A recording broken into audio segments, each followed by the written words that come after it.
On this week's episode, we'll hear from Kaitlin Sheets, the executive director at the Children's Storybook Garden and Museum. Rob will give us a quick community news update, and as always, I'll be back to update you on all of the high school sports action. This is the Hanford Insider for Monday, April 15th.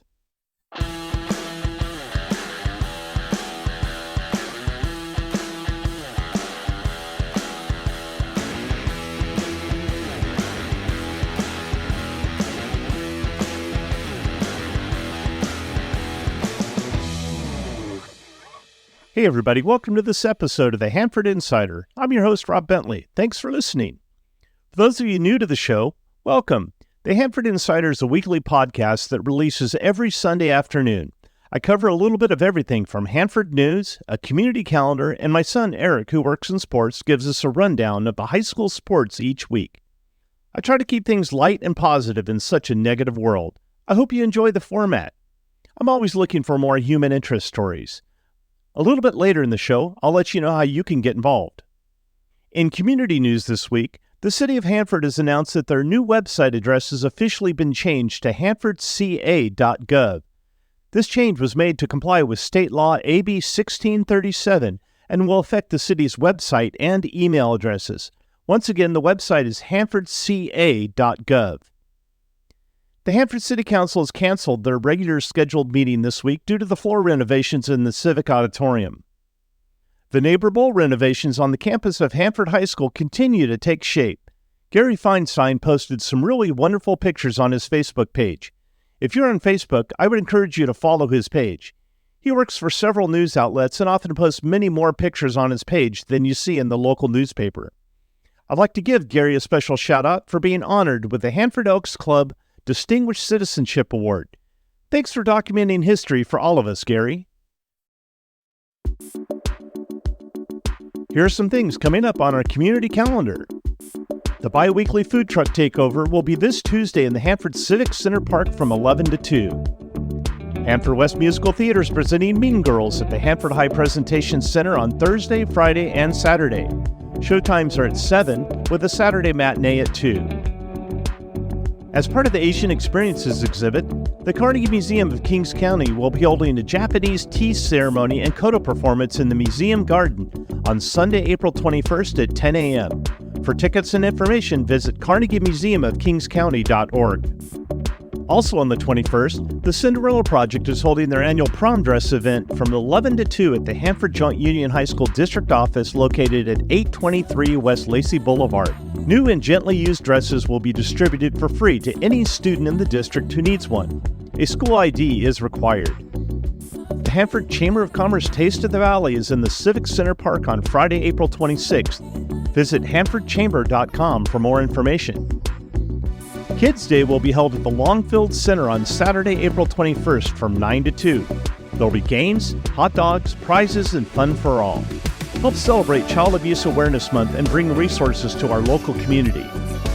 Also on the 27th, the Kings County Sheriff's Explorer Post will be holding a barbecue dinner fundraiser. That evening, the Kings County Council of Mexican American Women will be holding their annual Scholarship Dinner Dance at the Hanford Fraternal Hall.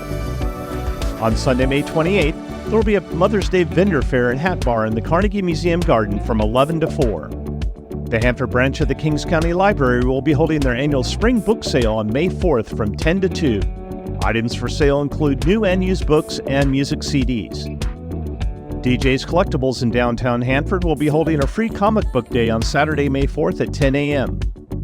The Kings Art Center is having a taco fiesta on May 4th from 5 to 8. For tickets, visit kingsartcenter.org. Also on May 4th, the Pioneer Middle School Band Boosters are having a Battle of the Bands fundraisers at their school. They're looking for bands and vendors. Contact panther1boosters@gmail.com. I'll be grabbing events as I see them on the Hanford Sentinel calendar and social media pages. If you have an event coming up and you'd like some help getting the word out, let's work together. Send your information to hanfordinsider@gmail.com. Be sure to subscribe to my weekly newsletter to get a complete calendar of events.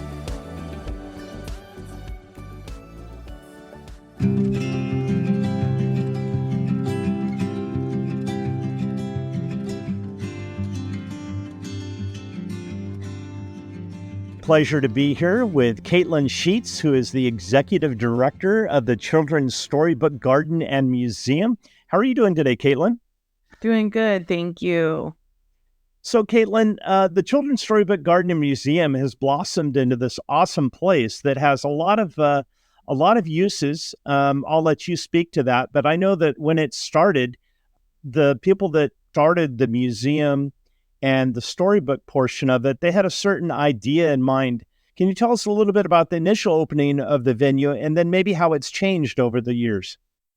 Yeah, so Judy Waite is the founder of the Children's Storybook Garden, and she had this dream of this beautiful location many years ago, and it took a while to get everything in place and start the building process and getting the structures in the area. But in 2017, the garden doors opened, and it was just the storybook side of the garden. So just the side where we see like our small playhouses, and they're all literacy themed houses. So we have our topiary garden, and we have the barn and the three little pigs, and then we have our Monet and Van Gogh houses, and then we have the old Burr farmhouse that was also on the property. And that's kind of where the garden started back in 2017, and it was a place for our families to come and enjoy and learn about literacy and just play and have fun, and a place for the community to get together. And now as we've expanded out, we've now added additional things. I mean, we've been doing field trips from the beginning. So we do field trips with all the local schools kind of in the beginning of the school year, and then towards the spring and the second half of the school year, it's a lot of schools who come from like even Bakersfield and Fresno and some travel by Amtrak to get to us, and we do field trips with them. So it's really expanded. We're also now a venue option for people. So we do not only events for children, even though children is in our name. We we have events for adults as well. We do tea parties. We have our murder mystery each year. We're a place for people to have their celebrations, whether it be birthday parties, baby showers, or weddings. But yeah, the garden has really grown and expanded on everything it's done over the years. So, Kaitlin, the springtime is a busy time at the Storybook Garden and Museum. I know you have a lot of events planned. Can you tell us about some of the events you have coming up? So from this past weekend, we had the garden tour come through, and we've been getting ready for the murder mystery. That is a sold out event. It is our fourth annual murder mystery party with the Temple Theater. They put on the show, and we do dinner, and guests just come and they try to solve the mystery of of the murder. That's coming up on April 20th, but it is a sold out event. So if you're interested, it comes around every April, and it's a real fun event for the garden. And then on April 27th, we are going to be having Farm Day in the morning. That is going to be from 10 to 12. We're going to have author Trisha Stone Shoemaker come with her chickens, Poppy and Macy, and they will be having a meet and greet. She'll be sharing her newest book, Proudly Poppy. It's just going to be a fun event for families to come and enjoy. We'll have a donation snack bar. We'll have different activities for the kids. We're going to have some farm animals out there. So, and that one is just included with your regular admission. There's no extra fee, and you don't have to pre-register for that one. And then that evening, we are doing our second annual. We do it with the Hanford High S clubs, and all three of the schools are involved this year. And we do our special needs prom, and this year's theme is Country Nights at the Garden. It is for high school and up, for people who have special needs who are high school and up. And so if they want to register for that, they can contact us at the garden. We have flyers out with the rehab and different places just advertising that event coming up. And then we also always have on Mondays our Little Sprouts. That is at 10:30. It's Miss Chris is the lead teacher on that. She's usually the teacher doing that class. It's a story and a craft. It's a great time to come and just enjoy the garden space during our open hours, and then as well as getting to have a little bit of time with others and enjoying the garden. So that's actually what I was going to ask you about. If someone wanted to visit the Storybook Garden and Museum during your regular hours, what times are you open, and then what's the admission? So our current hours are Monday and Wednesday, 9 a.m. to 12. Tuesday, Thursday, and Friday, we're open from 1 to 4, and Saturdays, we're open from 10 to 2. We will be changing those hours for summer because it just gets a little bit too hot, but we'll be posting that on our social media, our Instagram and our Facebook when we do change those hours.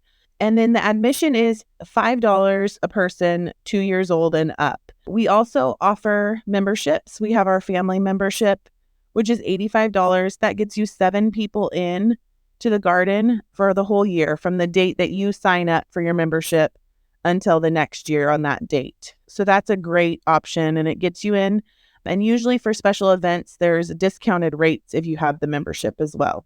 Yeah, I've seen that. And I really think that's emphasizing the importance of membership and supporting the venue, because it definitely is a very important place for not only children, but adults as well. And how can they find out more information about the website? I know you're active on social media. Can you tell us your website and some of your social media pages? Yeah, our Instagram and our Facebook are both Garden Hanford. And then our website page is childrenstorybookgarden.org. So we know that you have a board in place, and they make a lot of important decisions, and they do a lot of legwork, but I understand you have a tremendous group of volunteers. Can you tell us a little bit about your volunteers, maybe give a few shout outs, and then tell us about how to get involved? Yes. We have some really wonderful volunteers. So some of the ways that you can help us with volunteering are being part of our field trip team. We do field trips every Tuesday, Thursday, and Friday mornings.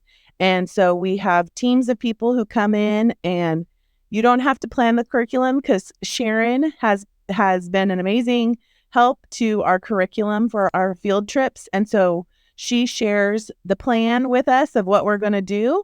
And then you just have to help execute that plan. And so we don't leave you hanging. You just, you'll know what to do. So you can help with field trips. And then we also have a lot of great gatekeepers as volunteers. But we could use a few more in that area. As a gatekeeper, you're welcoming our guests in, friendly face for them to see as they come into the garden. And you're getting either their membership or their admission fee, and just kind of telling them a little bit more about the garden. And then we also utilize our volunteers for different work days. We used to do Saturday morning work days the first Saturday of every month, but it kind of slowed down. And so now when we have a work day, we like to just schedule those on the calendar according to what works for the groups who are coming in. That can be helping with the gardening and weeding and cleaning up around the space. We also utilize our volunteers for our special events. So just helping with setup and cleanup, and sometimes it's service, sometimes it's being involved with the guests, or we've even had some of our volunteers dress up in costume and be a part of the event in that way. So we have a lot of different options for volunteering, and you can fill out a form on our website, and then that will come to me and I'll reach out to you about volunteering. So the website is childrenstorybookgarden.org. Kaitlin, thank you so much for joining us, and congratulations on a successful venue. This Children's Storybook Garden Museum has been such an important place in Hanford, and I know it will be for years to come. Thank you so much.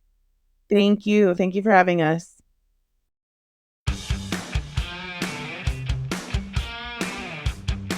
And now it's time for Hanford Insider Sports with Eric Bentley.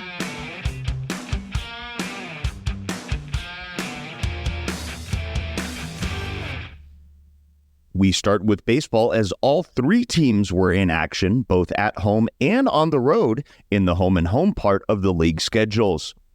Hanford High was dominant in their 2 games against Dinuba. The offense was the star in Monday's Game 1, as the Bullpups easily picked up a 19-6 victory at home. And then they hit the road and took down the Emperors on their home field, cruising to an 11-5 victory. Hanford High improves to 11-8 overall and 5-2 in the WIL. Sierra Pacific split their two matchups with Kingsburg, falling on the road on Tuesday 10-4 before getting their revenge at home on Thursday, routing the Vikings by a final score of 16-2. The Golden Bears remain at 500 in league play at 3-3 and now are 13-7 overall. As for Hanford West, their week played out the opposite of Sierra Pacific as the Huskies picked up a 4-2 win at home over Selma on Tuesday before the Bears bit back on their home field, handing the Huskies a 7-0 loss. Hanford West is still looking to find some rhythm as they stand at 7-12 overall, 2-4 in league action. And we'll stay with Hanford West, though, on the softball side, where unfortunately the Huskies were not able to pick up a win in their two matchups last week, falling to Reedley 8-2 and Kingsburg 4-0. They now sit at 9-1 overall and are still looking for their first league win. Hanford High split their two games last week, besting Dinuba 5-3 before falling to Tulare Union 9-3. The Bullpups find themselves 1-1 in league action, 8-11 overall. Sierra Pacific also went 1-1 last week in two very different games as they were taken down by Kingsburg 13-2 before bouncing back and beating CVC 12-2. The Golden Bears sit at 500 in league play and 6-12 overall. And sticking with Sierra Pacific in some off-season news, Victor Chavarin Jr. has been named as the new varsity girls head basketball coach. A natural fit for him as he's a Sierra Pacific alum and has served as an assistant under Amy Bush with the program for the last 7 years. As always, we want to hear from you, so please send any scores, stats, or stories to hanfordinsider@gmail.com. I'm Eric Bentley, and this has been your Hanford Insider Sports Report. Well, that's all the time we have for today's show. If you enjoyed the show, leave a review on my website. If you'd like to join the Hanford Insider email list, stop by the website at hanfordinsider.com to sign up for updates. You can also send me feedback by voicemail through my website by clicking the microphone icon. I'd love to hear from you. Your comments may even be shared on the show. I also need your help getting the word out about the show by liking and sharing on social media or telling a friend. For more information about the show, you can find this podcast on Facebook, Instagram, Threads, X, and YouTube at Hanford Insider. If you have a show idea, be sure to email me at hanfordinsider@gmail.com and I'll get going on it. Thanks for listening. Have a fantastic week.